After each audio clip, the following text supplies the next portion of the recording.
Our final speaker of the evening is Michael Liehr, SUNY Poly Executive Vice President for Innovation and Technology and Vice President for Research, and more recently, CEO of the American Institute for Manufacturing Integrated Photonics.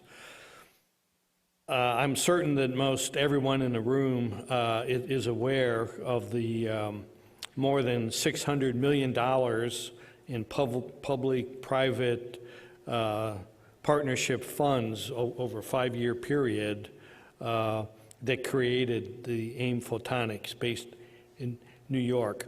And I should add that prior to his life at SUNY, Michael was a distinguished engineer at IBM. He will be speaking on Moore's Law and how we can extend it, what merging photonics with nanoelectronics will do, and how AIM Photonics will play a central role in solidifying the United States leadership in this field. Please welcome Dr. Michael Liehr.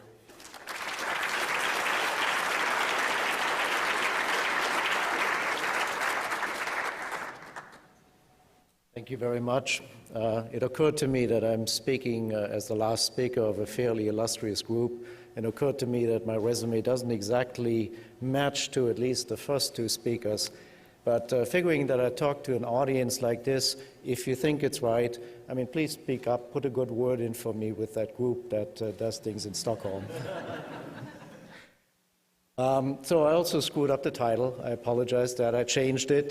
So I basically reads what merging photonics with nanoelectronics will do, because nanoelectronics, you'll find out, is a lot smaller pieces and structures than photonics will ever be.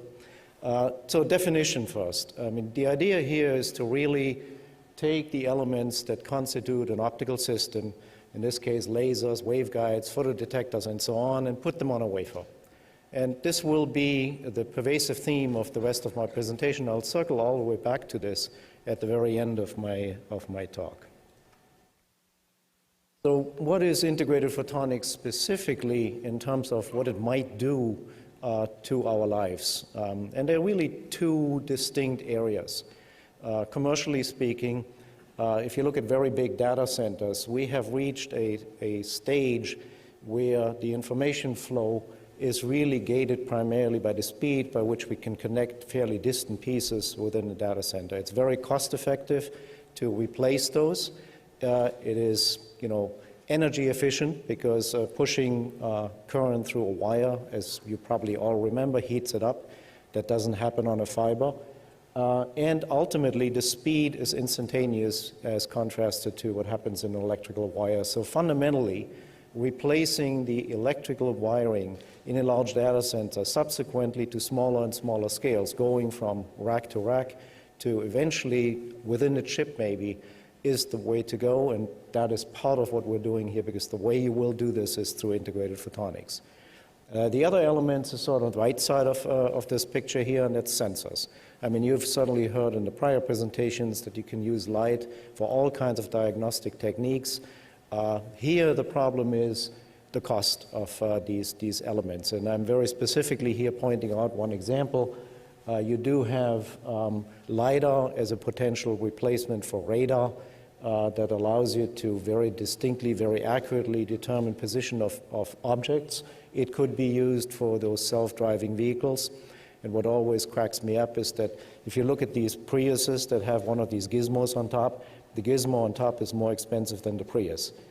So the whole idea is to really make these systems ubiquitous by making them cheap enough so they can be afforded by everybody. I mean, that's really what drove the microelectronics industry. That's why we keep using the word Moore's Law, which originally really was a scaling law, but by now is an economic law. So the whole idea is apply these principles, see what we can do to miniaturize and make cheaper, primarily make cheaper, the elements that constitute an optical system. So, another perception I would like to establish very quickly here is what this institute will be all about. This is the same concept behind all these NNMIs. I mean, they were announced by President Obama in 2012. And as you probably all know, the first of these institutes really got funded by telling the DoD and the DOE that they need to find money within their budget and give it to these institutes. Whether that was welcome is a separate discussion, but at the end of the day, these institutes then get to do, to a large extent, what their customer, their funding agency wants. Now, we have an act now that's been enabled that will change that picture somewhat, but this institute here, the one that I manage, is still a DoD institute and therefore will be funded out of DoD funds. So DoD for me is one of my key customers, so to speak. This particular institute here got inaugurated on July 27th. It was in Rochester, New York.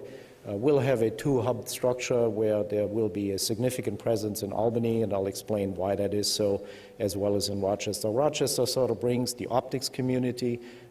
Albany in New York brings the electronics community. As you heard from my resume, I'm really from the nanoelectronics community, but I've got lots of friends now in the optics community. The other thing that's really important to understand is that these institutes are really not about developing new products. We are here to develop technology that will make or allow people to make these products cheaper, faster, better. So it's really all developing manufacturing technology. And the other thing that's very important to understand is that there's a certain maturity level. This is something that people have started to understand, that in order to have a successful economy, you really can't have science to be disconnected from making products. It's very wonderful if you have a product, a scientific idea that never makes it into a product. I mean, what as a society have you gained? So you really need to invest in this thing in the middle, and people have given it all kinds of names like Valley of Death. But the bottom line is these institutes are all supposed to focus specifically on bridging that gap and helping people across that bridge to make products. So here our institute, again, very specifically focused on that range, and it has a name, and in terms of the nomenclature, it goes from MRL 4 through 7, and I'll also talk a little bit about what SUNY Poly can bring to the table that goes beyond it. I would like to, not going to read through this page here, but I would like to, of course, acknowledge that we weren't without people helping us. I mean, we're standing on the shoulders of others that have made this possible. And somebody told me at some point, if you do find out about a new proposal from the federal government when the BAA comes out, your chances of winning are slim to none. So you have to really be involved in helping formulate these things. And clearly this community and the people that are with me on this institute have participated in helping to shape the idea in the first place, and now will be part of executing the idea. Here are the members. So needless to say, there's a significant number. Actually, one of the very funny comments was that, why did you guys win? And somebody from the DoD said, well, you guys vacuumed up all the industry, right? So it sort of also gets me back a little bit too. So you see on the left side, of course, the various government agencies. There's quite a number of government agencies. All three services are involved. You have companies here, Intel, IBM, as an example, that compete among each other or against each other very heavily. And then you have universities, and by tiering, by the way, here I don't mean that, for example, Berkeley is a second-class university. It's just to say how many principal investigators are part of our institute. That's what that means. So back to my earlier comment about that committee in Stockholm. If you can see this group here that I have to manage, I did not think of physics or chemistry when I made that comment. I was thinking the Peace Prize.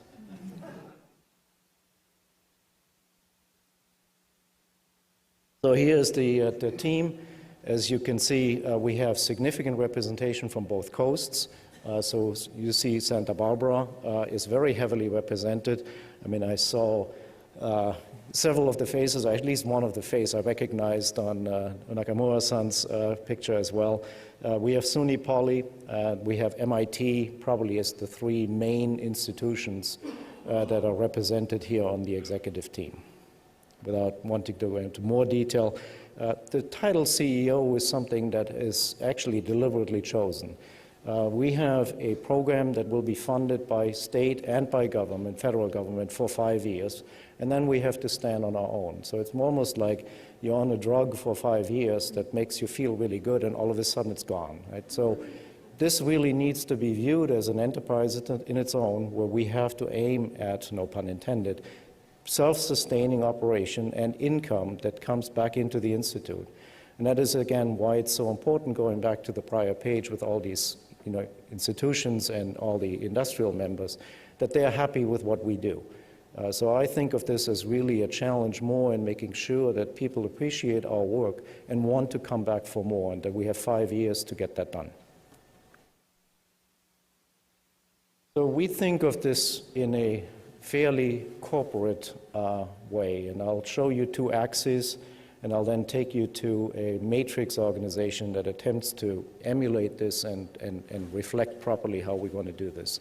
So we did a market analysis, and we came back with really what amounts to be 4 industry segments.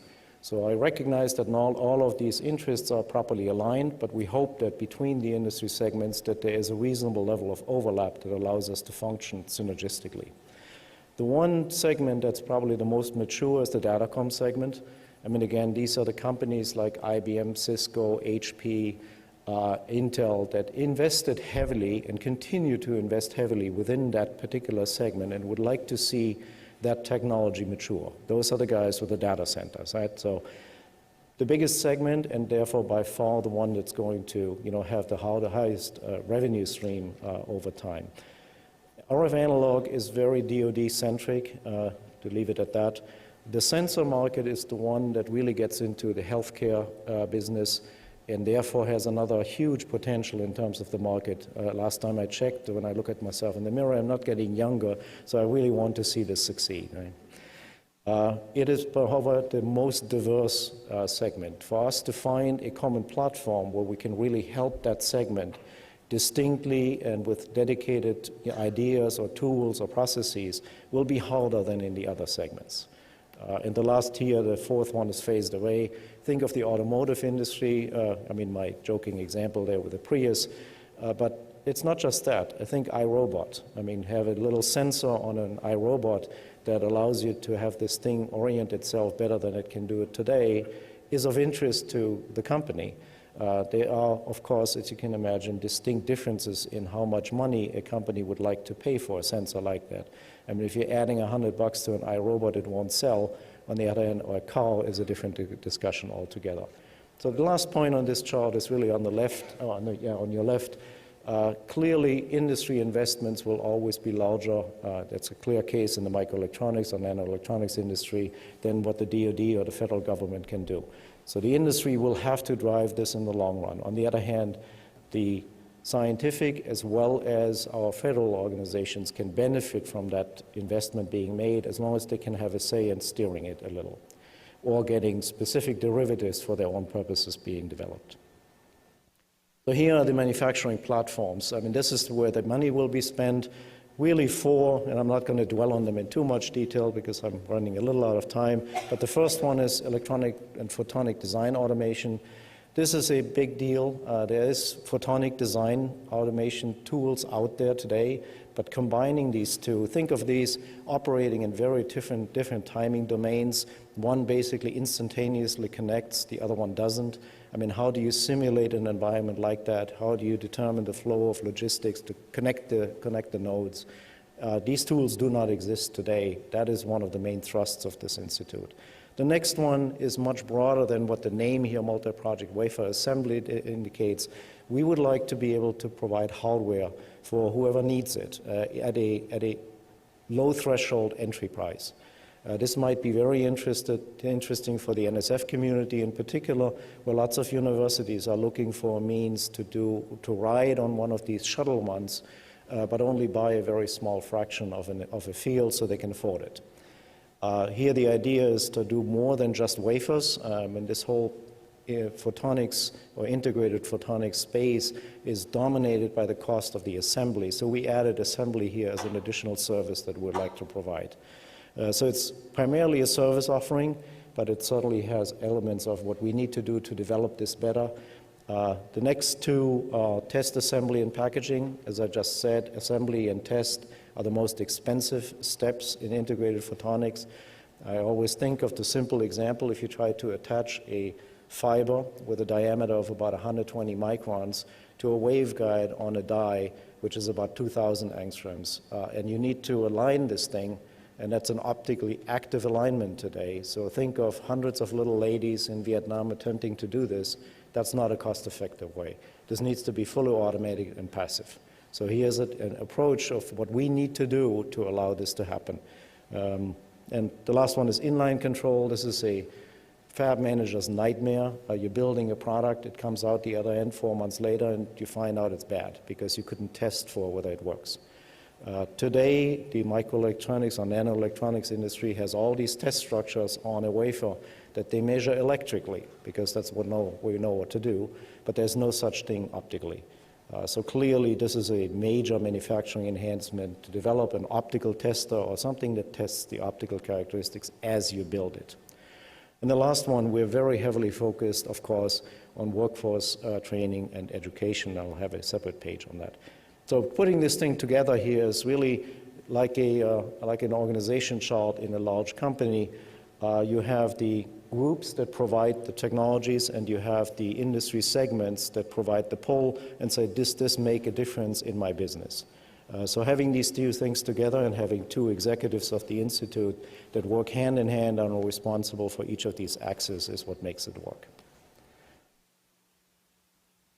We have a very aggressive timeline. We're trying to stand this institute up by January 1st. That's about 5 months.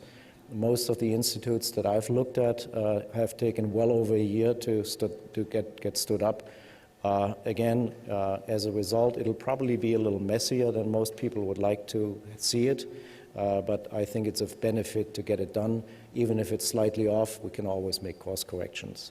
But you'll see us coming out with a set of proposals by probably next week, and then have a final budget approved by our leadership council, the equivalent of a board, by the end of the year.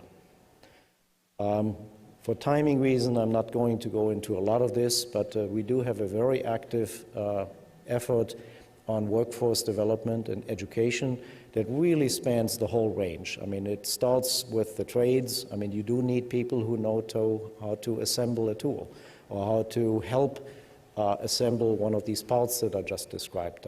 All the way up to a PhD that really knows how to do these designs. This entire chain here will be part of what we're addressing.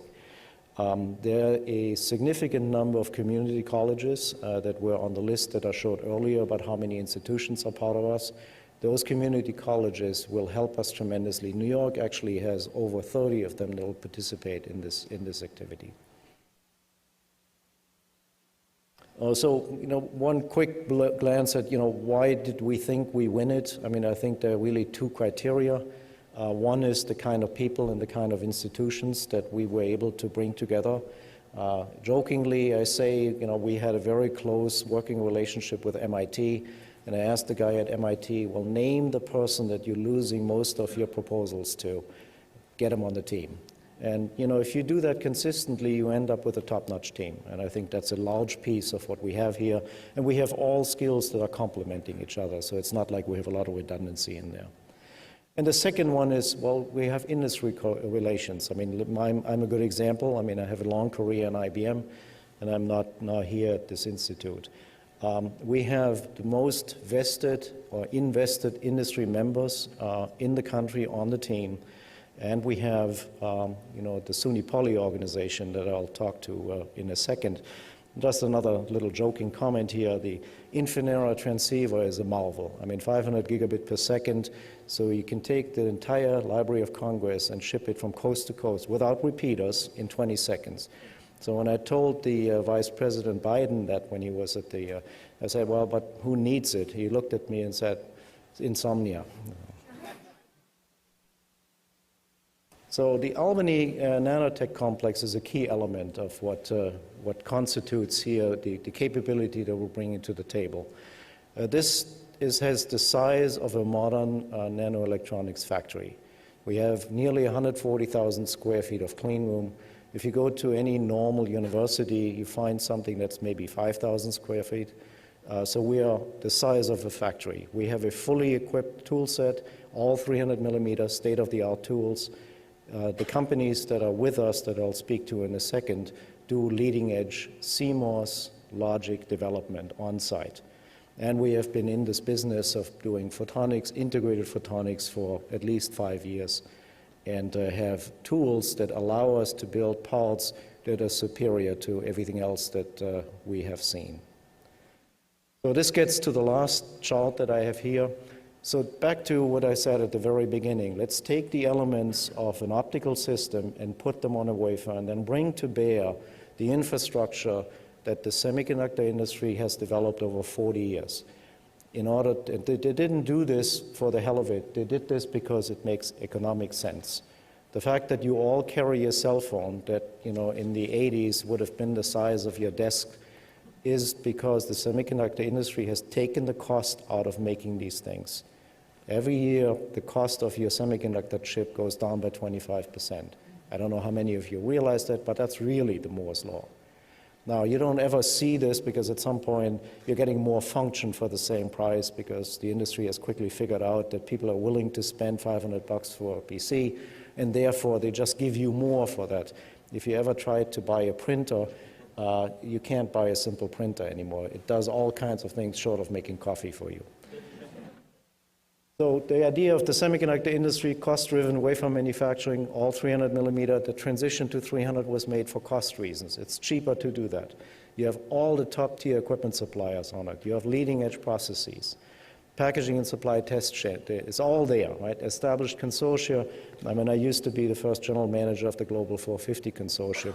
Sematech is on site, and you see my pretty face there on this picture. Was also on here, as you can see, on BBC. I got a lot of grief for that picture, by the way. I'm never in the clean room, so if people just see me in the clean room, it's just, well, what are you doing there? Did you get lost or something? But so the whole point is, I mean, we do have a lot of experienced semiconductor professionals that can bring that knowledge and the connections into the supply chain to this institute and really apply that to photonics and integrated photonics. Now, why is that needed? Why didn't it happen? Well, these processes are not standard. I mean, if you show that picture at the bottom right to a semiconductor guy, oh my God, everything in the semiconductor world is, straight lines, and they're all 90 degrees. So to see curves and stuff like that, I mean, people get scared. Now, you can wrap your arms around it, and eventually you can make it happen, right? It's also all silicon, so we need to start integrating, depending on the wavelength, other materials, optically active materials like indium phosphide. There's different ways to do that, and we will figure that out. And of course, the founding infrastructure is very immature. Now, you've seen the SUNY Poly facility. We can do more than MRL7. We can actually build products, so we can take it all the way to MRL9, which is a help to some of our industry partners. Okay, so with that, I'm done. You see another nice picture of the IBM 7 nanometer chip that I was pointing at in that picture, and a 450 millimeter wafer, which will eventually come. Thank you.